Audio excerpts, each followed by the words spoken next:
ꯃꯌꯥꯝꯕꯨ ꯄꯪꯉꯕꯝ ꯆꯥꯛꯁꯪꯗ ꯇꯔꯥꯝꯅ ꯑꯣꯛꯆꯔꯤ ꯍꯧꯖꯤꯛꯇꯤ ꯑꯩꯈꯣꯏ ꯁꯝꯃꯔ ꯂꯥꯛꯑꯕꯅꯤꯅ ꯀꯥꯂꯦꯟ ꯊꯥ ꯂꯥꯛꯑꯕꯅꯤꯅ ꯑꯥꯏꯁ ꯀ꯭ꯔꯤꯝꯁꯦ ꯌꯥꯝꯅ ꯍꯥꯎꯕ ꯔꯦꯁꯤꯄꯤꯅꯤ ꯉꯁꯤ ꯑꯩꯅ ꯁꯥꯒꯗꯕꯁꯦ ice ꯀ꯭ꯔꯤꯝꯒꯤ ꯔꯦꯁꯤꯄꯤꯅꯤ chocolate ice cream tawgani aduda aina hapkadorisi ahambada laurise lafoi laujagani lafoise banana se mari natraga manga muk phajana ka asi ahambada ingredient mathang mathang su bhairake do ahambada di lafoise laurani lafoise hana lauraga ahing ama frozen thamgadabani lafoise usmaina maku koktoga lafoise akoi aina quantity ai ngasi laujari se lafoi mari ni lafoi mari laurage laure aduga akoina frozen freezer da thamdoini na lafoi je container amada tai container amada hamna bai da mukta sumaina ka aga thamdoini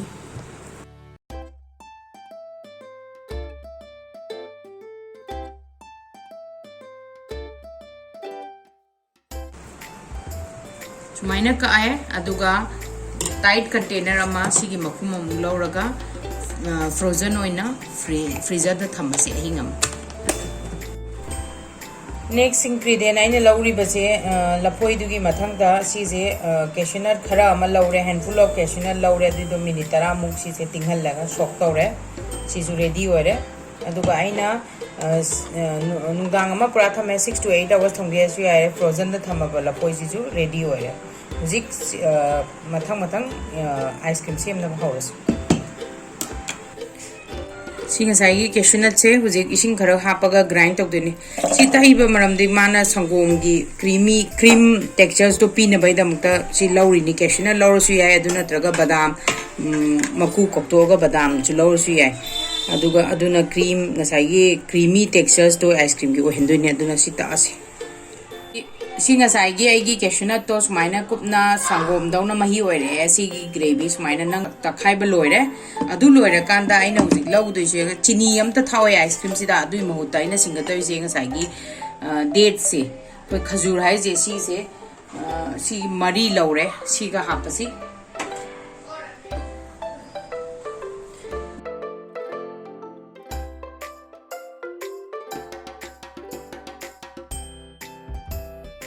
खजूर से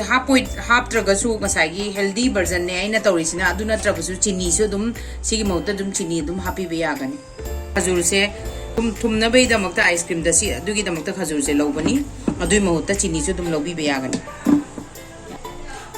मथंगी ingredient chocolate cocoa powder से half cup अमा हापे याएबा cup अमा हाइजे आइगी चामसी मतुंगिना दी सी मरी मुकी चांगने चामसा चौबने ने लौरिसे अकोइना cocoa powder से ngसाई चिनी याव तमने अनस्वीटेन कोकोआ पाउडर ने अदुना दमकता बैलेंस होइना बा तमता ngसाई खजूर दुसो हापे अदुगा बनाना जिसु ngसाई अथुमबो ओइबनिना सि कोकोआ पाउडर से आइसक्रीम द बैलेंस होखिनी बा अदुगी अथुम हाइरी बा पोट सिंसे लपना इसिंग कितंग हापगा तास कितंग हापगा चॉकलेट से तक ए हुजिक आइना नेक्स्ट आइगी बनाना ngसाई फ्रोजन बनाना दो फजना हापचलजे सि ngसाई लफोय दो आइना फ्रोजन द थंबदो लफोय दो अदु लौरस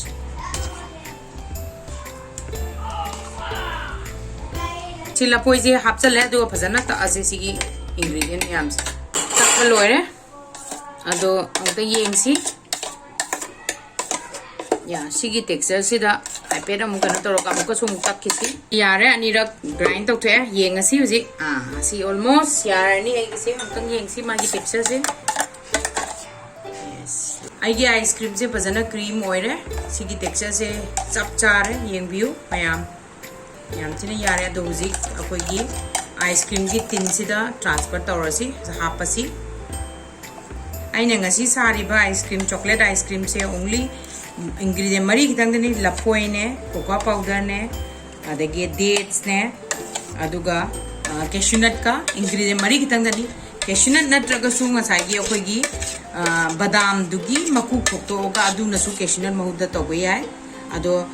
सिगी cashew nut नत्रगा बादाम हापी दुगी मरम ने क्रीम से यामना थिक ओइना बै दमकतने अदुना अदु सोबितना अदु एस्केप तौबिगनु अदुगा ngसाई डेट्स टुदी अदुई महुदा चिनी ओइरसु तौबिबे याय लास्ट अखोगी सीसे रेडी होइरे लास्ट केशनट खरा टॉपिंग होइना चाइसलस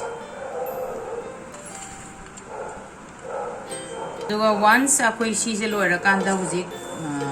आइसक्रीम की कनो से कंटेनर से कुपछलगा ओवरनाइट अमा अखोइना फ्रीजर दा थम्बसी आइगी रेसिपी से मयामना पाम्बीरदी लाइक सब्सक्राइब अमसुंग कमेंट तौबु कौबिगनु थैंक यू फॉर वाचिंग हुजिक आइगे आइसक्रीम से रेडी होइरे चाबा यारनी वा अहिंग अमा पूरा फ्रीजर दा थम्मे अदो हुजिक लौथोअसे आइसक्रीम से येंगसी